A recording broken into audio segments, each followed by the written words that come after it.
Olá pessoal, olá amigos e amigas, uma boa noite a todos nós. Vamos fazer a nossa oração então, buscando a sintonia com o mais alto, acalmando nossos pensamentos, elevando o nosso sentimento até o nosso Mestre Jesus, para que aqui a gente possa receber a inspiração dele, ele que conhece o nosso íntimo, sabe exatamente quem somos e o que mais precisamos no mais profundo de nossas almas. Mestre amigo, pedimos a você nesse momento que a sua luz, que a sua paz, que seu amor preenche esse ambiente e tanto nós encarnados quanto desencarnados aqui presentes possamos nos sentir mais leves, revigorados na sua força, para bem prosseguirmos o caminho de evolução terrena. Nós te agradecemos por tudo. Esteja conosco, hoje e sempre. Que assim seja.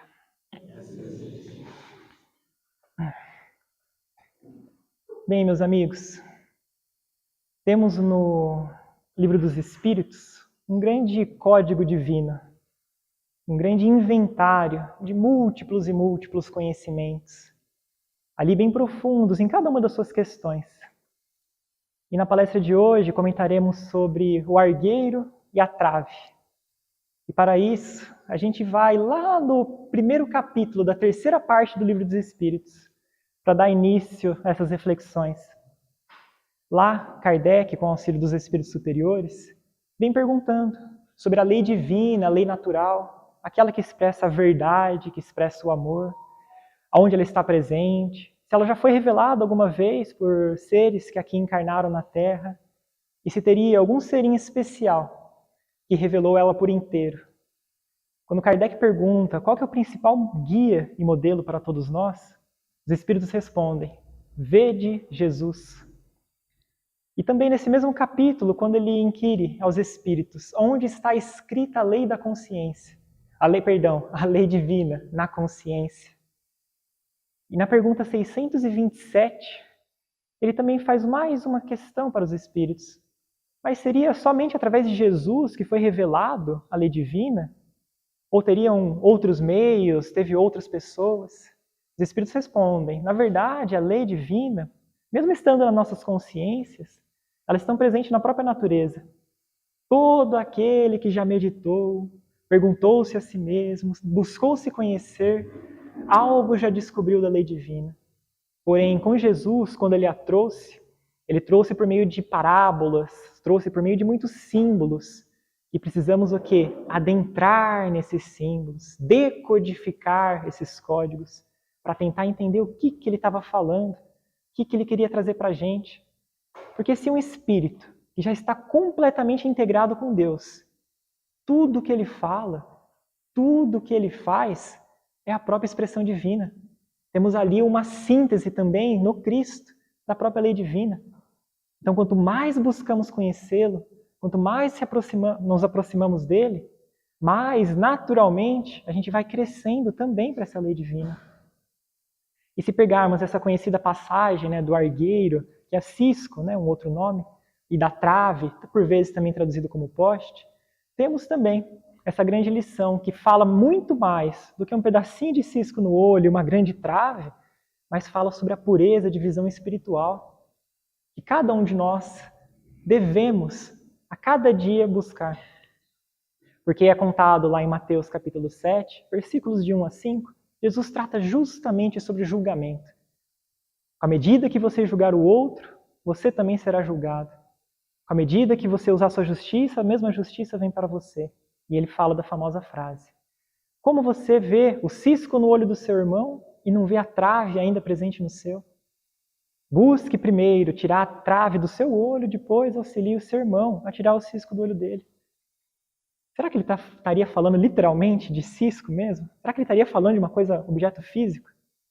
Mas se ele estava falando de objeto físico, funcionava só para aquela época, né? Porque hoje podemos encontrar muitas pessoas que estão, digamos assim, com os olhos são.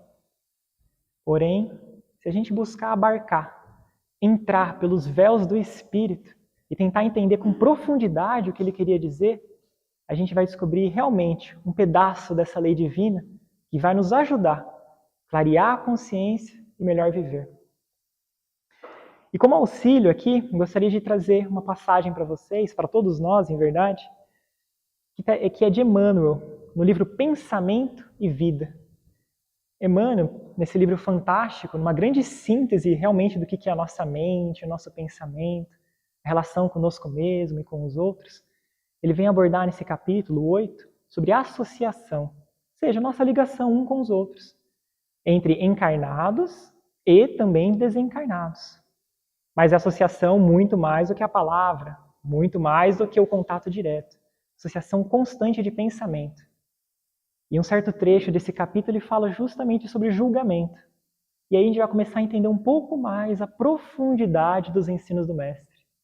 Emmanuel diz assim: quando nos detemos nos defeitos e faltas dos outros, o espelho de nossa mente, ou seja, o nosso próprio pensamento, reflete esses defeitos de imediato, como que absorvendo as imagens deprimentes que se constituem.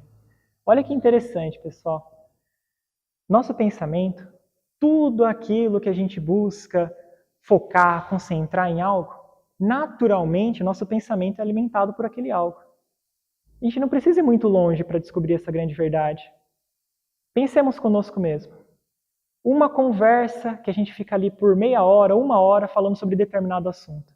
Uma pessoa qualquer, um próximo. Se a gente sai daquela conversa, sai daquele momento, nossa mente fica o quê? Lembrando dos detalhes da conversa, o que falamos, o que o outro falou, e fica girando em torno daquilo. Isso é natural, faz parte de nós. É assim que funciona a nossa mente.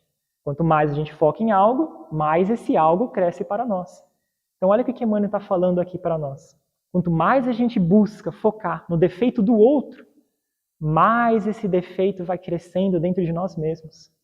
Quanto mais olhamos para o cisco no olho do outro, mais essa trave, por vezes, engrandece no nosso próprio olho. E assim ele continua. Pondo-se a nossa imaginação a digerir essa espécie de alimento, que mais tarde se incorpora aos tecidos sutis da alma. O que Emmanuel está falando aqui? Quanto mais também vamos nos aprofundando no defeito da outra pessoa, mais também a gente vai crescendo mentalmente. Como outra coisa que acontece, um efeito secundário, o nosso tecido sutil. O que é o tecido sutil? Perispírito. Nosso perispírito. Vai também ganhando essas características. Mais vai se assemelhando a esses mesmos efeitos. Então tem tanto uma parte mental, realmente, que fica na nossa memória, a gente fica concentrado naquilo, como também tem um efeito direto no nosso perispírito. Por ora, a nossa ciência não consegue abarcar a tamanha verdade. Mas com toda certeza, no futuro, com um grande avanço da parte da medicina, ligado com a parte da espiritualidade, descobriremos do que se trata. E ele prossegue. Com o decurso do tempo, ou seja, com o passar do tempo, a nossa alma, não raro, passa a exprimir pelo seu veículo o que a assimilara, fazendo, ou seja, pelo corpo carnal entre os homens, seja pelo corpo espiritual, seja pelo corpo carnal, seja pelo corpo espiritual, o que a gente analisou, viu no outro. É por esta razão que geralmente os sensores do procedimento alheio, ou seja, aqueles que ficam apontando os defeitos, aqueles de nós que muitas vezes ficamos constantemente elencando quais são os defeitos da outra pessoa, seja o nosso próximo, seja relacionado ao governo, seja relacionado a uma escola, seja relacionado ao trabalho. Quanto mais assim ele se habitua, mais ele vai incorporando em si. Por esta razão, que geralmente os sensores do procedimento alheio acabam praticando as mesmas ações que condenam no próximo. Por enquanto, interessados em descer as minúcias do mal, absorvem-lhe inconscientemente as emanações, surpreendendo-se um dia dominados pelas mesmas forças que o representam. Vamos pegar um exemplo aqui para ficar um pouco mais palatável, um pouco mais fácil da gente digerir esse grande ensinamento. Para quem já leu aquela obra magistral do Chico, Paulo e Estevão, ele conta justamente os primeiros momentos da vida de Paulo, que à época era Saulo, a sua transição no caminho de Damasco, e depois ele se transformar nesse grande apostolado, né, espalhando o evangelho, o bem e o amor para todas as nações, que hoje ainda está registrado em suas cartas, não é?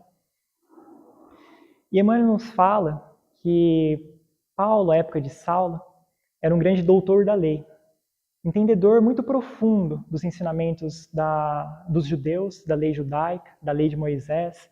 Tinha uma cultura vastíssima, romana, tinha também conhecimento profundo sobre a parte grega, a cultura grega. E ele tinha ouvido falar de um amigo seu que existia ali em Jerusalém, um lugarzinho chamado O Caminho, ou Casa do Caminho, que foi a primeira igreja cristã, o primeiro núcleo de propagação do evangelho. E nesse local, Paulo ficou muito surpreso, porque certa feita ele foi visitá-lo.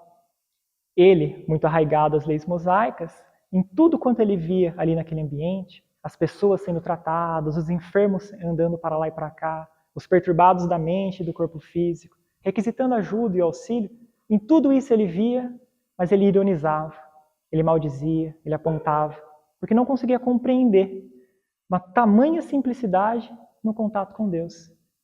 Para ele, muito acostumado com essa lei mais rígida, mais férrea, precisava do paramento, das vestimentas, precisava dos ornamentos externos, precisava das grandes falas, a coisa pomposa. Então ele tinha aquele grande argueiro dentro de si mesmo do orgulho. Ele via corações sendo aliviados, auxiliados, até mesmo corpos físicos curados, e não compreendia. Tamanha era a sua vaidade, tamanha o seu desprezo por aquilo. Certa feita, chega um homem, Estevão, para fazer a pregação da noite.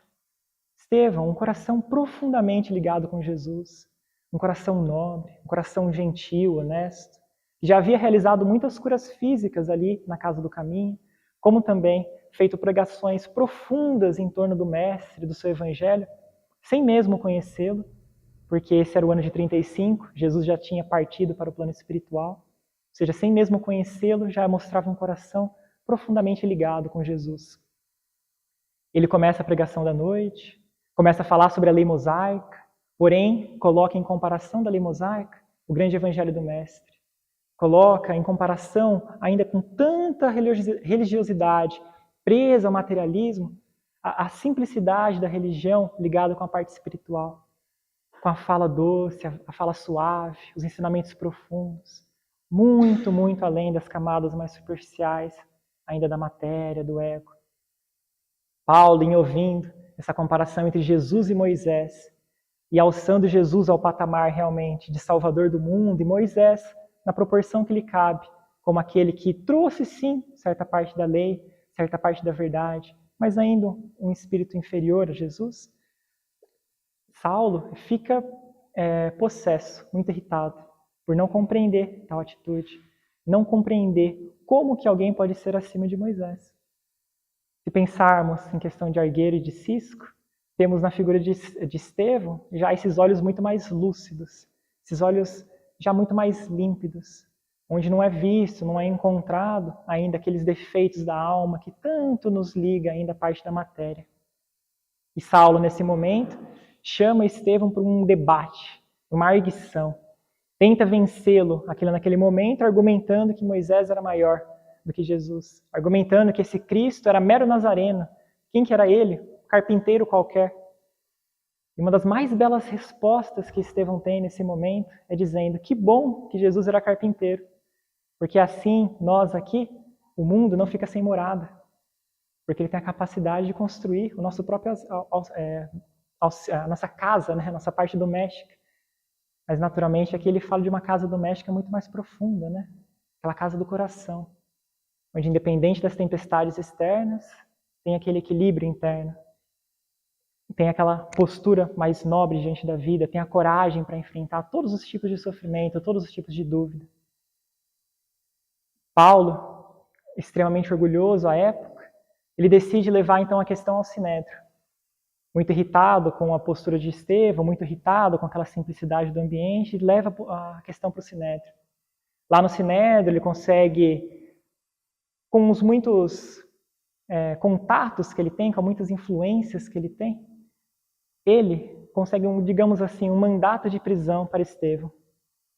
Estevão é preso, é julgado e é condenado à causa máxima, apedrejamento. E quando estava lá, já no dia do apedrejamento, em praça pública, Estevão preso ao poste, de joelhos, observando a grande multidão, Emmanuel descreve que ele tinha uma tranquilidade no seu coração e nos seus olhos, uma sublimidade no seu olhar, mesmo apesar da situação tão dificultosa. E Paulo, ansioso, irritado, quando começam essas pedras a voarem, ele se mantém ali bem fixo no olhar do que está sendo martirizado, para vê-lo naturalmente sucumbir. Mas Estevão tem os olhos muito lúcidos e voltados para o céu, mesmo com as pedras lacerando o seu corpo, mesmo com os cortes aparecendo e o sangue escorrendo, ele vê a figura do Mestre à sua frente, e o Mestre com um olhar muito triste, de misericórdia, de melancolia, olhando para Saulo. Estevão entende completamente o que aquele olhar queria dizer, tamanha compaixão. E Estevão grita, na sinceridade da alma, Mestre, não imputes, não coloque esse pecado sobre ele. Não faça Saulo sofrer pelo que ele está fazendo a mim. E para quem gostaria de aprofundar um pouco no drama, eu recomendo muito a leitura, porque eu vou falar alguns detalhes que naturalmente vão ficar mais como recortes, não é? E neste momento que Estevão olha para Saulo, ele observa ao lado de Saulo a sua própria irmã, Abigail. Abigail, irmã de Estevão, eles estavam separados há muitos anos, e Saulo e Abigail eram noivos, eles estavam para se casar. E Abigail por muito tempo procurava o seu irmão, mas sem sorte de encontrá-lo. E naquele momento culminante consegue esse reencontro de almas. Nessa hora, Abigail dá um grito, naturalmente, pede para Saulo encerrar aquela situação, parar com um martírio. Saulo consegue fazer com que o preso seja levado para uma sala de junta, tirado daquele pátio principal e levado para um pequeno quartinho.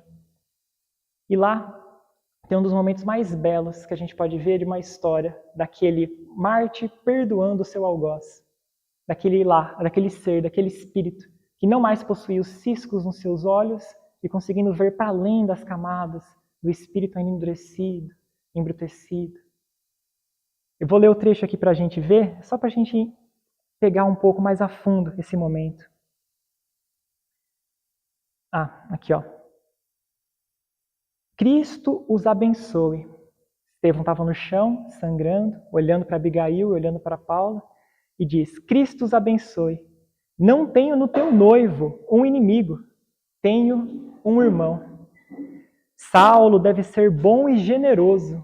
Olha só, ele estava se comunicando para aquele próprio homem que o martirizou, que fez a voz de comando do apedrejamento, vendo essa bondade por trás daquele véu. Saulo deve ser bom e generoso. Defendeu Moisés até o fim. Quando conhecer a Jesus, servi-lo-á com o mesmo fervor. Sê para ele a companheira amorosa e fiel. Amigos, aqui a gente tem um dos mais altos exemplos de dignificação humana, de um ser que consegue olhar realmente por trás das múltiplas barreiras que ainda carregamos. Porque imaginemos uma situação como essa. Como que alguém consegue ver por trás de uma barreira de ódio, de violência, de agressão, ver no inimigo um irmão? Ver naquele que o atacou, martirizou, humilhou, uma pessoa querida e amada? Porque para dizer que, olha só, ele não teve a oportunidade ainda de conhecer Jesus. Imagina só quando conhecê-lo. Qual é a força do caminho que ele vai seguir junto ao Mestre? Qual é a força da sua alma para desempenhar esse mesmo trabalho que ele já vinha desempenhando junto a Moisés, agora junto a Jesus? Então comparemos essas duas figuras nesses dois momentos. A pregação inicial de Estevão, com aquele debate com Saulo. Ele não conseguia ver, mesmo nas palavras bonitas e generosas, uma alma boa e nobre ali presente, que buscava sim auxiliar. E agora, Estevão, mesmo vendo a agressão, ali conseguia fazer um ato de perdão, conseguia fazer um ato de carinho. Esse é um grande convite que muitas vezes eu penso em atos como esse, momentos como esses, tão profundos do ser, nosso dia a dia. Porque se por hoje em dia, nos tempos atuais, não é possível, não existe, na verdade, pelo menos aqui no Brasil, esses momentos de apedrejamento, esses momentos de pena de morte, esses momentos de culminância muito grande em relação a uma justiça mais severa, temos as pequenas injustiças do dia a dia, temos as pequenas, podemos dizer assim, acontecimentos diários que nos convidam constantemente a estar na posição de Estevão. Se por vezes não de uma forma tão drástica, mas de uma forma mais simples. Pensemos às vezes num pequeno desentendimento entre família. Aquela palavra atravessada, aquele olhar mais fechado, aquele momento mais corrido, aquele silêncio inoportuno, que funciona verdadeiramente com pequenas pedradas em nossa alma. Qual seria aquela postura mais libertadora de todas? Devolver as pedradas? Ou, por vezes, fazermos essa reflexão interna, vendo a figura de Jesus ao próximo, ao lado do nosso próximo, e perguntando sinceramente para a nossa alma, o que eu poderia oferecer de melhor neste momento? Qual é a expressão mais carinhosa e mais generosa que eu posso doar? É claro, o perdão irrestrito e profundo é algo realmente a ser burilado, conquistado aos poucos em nossa alma. Não conseguiremos hoje a perfeição imediata, mas a gente consegue, degrau a degrau, passo por passo, ir conquistando essa lucidez maior de espírito. Porque mesmo quando temos, por vezes, verdadeiras traves espirituais, por assim dizer, impedindo a compreensão da vida e do próximo, temos também as ferramentas de trabalho espiritual que vai talhando, vai tirando essas lascas dessa trave até que ela diminua. Temos no estudo lúcido do Espiritismo, temos no aprofundamento de um trabalho voluntário, temos na presença de uma palestra pública, temos uma reunião mediúnica, temos um atendimento fraterno. Isso para dizer as oportunidades, as ferramentas dentro de um centro. E lá fora, no mundo onde vivemos, onde realmente as pedradas chovem, as pedradas vêm. Qual seria esse maior convite, a maior ferramenta que a gente poderia oferecer? Porque sim, é muito importante o templo espírita como meio de auxílio para a sustentação de nossa alma, para que a gente consiga enobrecer o nosso pensamento, te retirando, como Emmanuel bem colocou, retirando esses reflexos perniciosos da nossa mente de ficar acostumado a ver os efeitos dos outros. Porque é lá fora que nós somos convidados, é lá fora que a gente é chamado a testemunhar diariamente. É lá fora que aparecem os Saulos da vida, que nos chama realmente àquela posição de compreensão, entender por trás da camada que ele está demonstrando, por trás daquela agressividade, por trás da cara fechada, por trás da melancolia, enxergar um irmão, um ser espiritual, merecedor do nosso mais profundo amor. Tem uma reflexão muito bela que o espírito de Joana de Ângeles traz no livro Plenitude. Vamos lendo e comentando que ela, no seu capítulo 5, Caminhos para a Cessação do Sofrimento, ela diz assim: não há ninguém que não possua bondade interior. Há nos refolhos da alma a presença de Deus como luz coagulada. Ou seja, há na presença de cada um de nós uma luzinha coagulada, pequenina ainda, fechada em si mesma. Dentro de cada um de nós, essa centelha divina. Aguardando os estímulos de fora, a fim de brilhar com alta potência. Pessoas agressivas, que se comprazem em atormentar, produzindo sofrimentos, são portadoras de muitas dores íntimas, que buscam disfarçar sobre a máscara da violência, da falsa superioridade, da alucinação. Que, meus amigos, se voltarmos lá no começo das nossas reflexões, quando Kardec perguntou onde está escrita a lei divina, os Espíritos respondem de uma forma muito clara: na consciência. Na consciência. Consciência mora no nosso espírito. Se lá está a própria lei divina, ela é a mais pura de todas. Ela é a mais sublime, a mais cristalina. Por vezes, como a Joana bem coloca aqui, colocamos muitas máscaras por fora. Então, como conhecê-las? Como retirá-las? Tanto pelo autoconhecimento, descobrindo onde estão realmente a nossa trave, aonde ela se encontra, onde estão nossos ciscos, aonde eles se escondem, como serviço no bem. Porque um é o processo do autoconhecimento. Nos conhecemos. Olha, eu sei que eu tenho uma dificuldade com paciência. Facilmente ainda eu deslizo nessa questão, ainda fico um pouco irritado. Esse é o ponto do autoconhecimento. Se isso é o ponto que me toca, se isso é o que mais me fere, depois vai ao serviço. Um é se conhecer, o outro é executar. Então, perfeito. Com aquela pessoa em específica, com aquela situação, com aquele trabalho, com aquele estudo, que eu ainda deslizo um pouquinho, vou tentar fazer diferente. Vou tentar falar uma palavra amiga ali na hora. Vou tentar, às vezes, não responder, mas silenciar.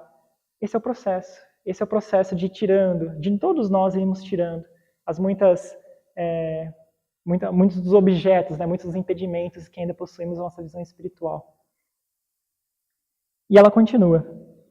Trata-se de uma conquista de sabedoria poder penetrar na bondade latente dos seres, buscando sintonizar com esse estado de vida, em vez de vincular-se apenas às manifestações exteriores, às suas reações defensivas agressivas, que são portadoras de vibrações morbíficas, portanto, desencadeadoras de muitos males que respondem pelos sofrimentos. Vejamos a figura de Estevão. No auge da dor física, no cúmulo de ter encontrado a sua irmã noiva daquele que do seu algoz, na posição realmente já de processo desencarnatório, ele consegue olhar por trás de todas as camadas. Ele não fica fixo em nada disso. Ele vê lá, tenho em Saulo não o inimigo, mas o meu irmão. Ele deve ser muito bom e generoso. Vejamos a profundidade de um ato como esse. Não como mero conhecimento, não como um escrito no livro, mas como um ser que executou realmente tal tal ação. Um ser realmente colocou isso em prática. E tamanha generosidade vem realmente de uma alma já de profundo autoconhecimento. Uma alma afeiçoada ao serviço no bem. De uma alma já caridosa. E esse, tenhamos a certeza, é o destino de todos nós. Porque quanto mais nos empenhamos, quanto mais buscamos, quanto mais realmente nos esforçamos por melhorar, como reflexo natural em nosso pensamento, em nosso modo de ser, a gente vai ganhando essa possibilidade. Nós vamos nos tornando isso. A vida assim nos ensina. Estudemos uma área específica na faculdade, no curso, na escola. A gente adquire aquela área para nós, a gente adquire o intelecto. Aprofundemos em qualquer tipo de livro, de conteúdos culturais, a gente vai adquirindo essa cultura. Aprofundemos com sinceridade na bondade, no serviço, no bem, a gente vai adquirindo isso em nós mesmos. E nossa sintonia vai melhorando. Nossos olhos vão ficando mais claros. A trave vai se desfazendo. E vai dando a possibilidade do quê? Auxiliar o próximo a tirar o cisco do olho dela. E assim ela finaliza. Em tudo e em todos, jazendo a presença de Deus, ou seja, estando presente a presença de Deus, é necessário saber descobrir neles a bondade que expressa a sua essência, a sua origem, igualmente presente em todas as vidas. E, meus amigos, nós não estamos aqui na Terra, naturalmente, naqueles que já podem ser o exemplo um do outro. A gente ainda não tem essa capacidade de demonstrar por inteiro o que o Evangelho exemplifica. Nós ainda não temos essa força de conseguir instantaneamente tirar os argueiros e os ciscos de nossos olhos e perdoar irrestritamente. Mas temos sempre a oportunidade diária, relembrando com o Mestre, a cada dia basta o seu trabalho. Nessa oportunidade diária, melhorarmos um pouquinho. Não é longos passos, porque quem anda em saltos perde o equilíbrio, mas quem anda de forma segura, com calma, com lucidez e com responsabilidade diariamente, vai adquirindo isso em si mesmo. Então, assim, que nosso Mestre, nosso querido Jesus e toda a espiritualidade que está constantemente nos amparando, nos auxiliando, nos inspirando, nos intuindo de mil e umas formas, nos encontrando em sonhos, por vezes, às vezes, convidando a gente, através de um livro, de uma conversa amiga, de uma palestra, de uma reunião, de um contato na rua, de mil e um modos nos encontrando e nos convidando, busquemos, pelo menos, limpar um pouco esses ouvidos do Espírito para ir percebendo essa grandeza desse convite. Porque não é nos feito à toa. É justamente pela nossa libertação, para a nossa felicidade. que a proposta do Evangelho, em essência, é essa. Não é o caminho de sofrimento e dor. É o caminho justamente de cessar os sofrimentos por perceber no mundo externo as ferramentas necessárias para o nosso aprimoramento. Então tenhamos sempre isso em mente, orando ao Mestre, nosso querido Jesus, que sempre nos ampare e nos auxilie. Bom, essas são as reflexões que a gente quis trazer para hoje. Desejo muita paz e muita luz para todos nós.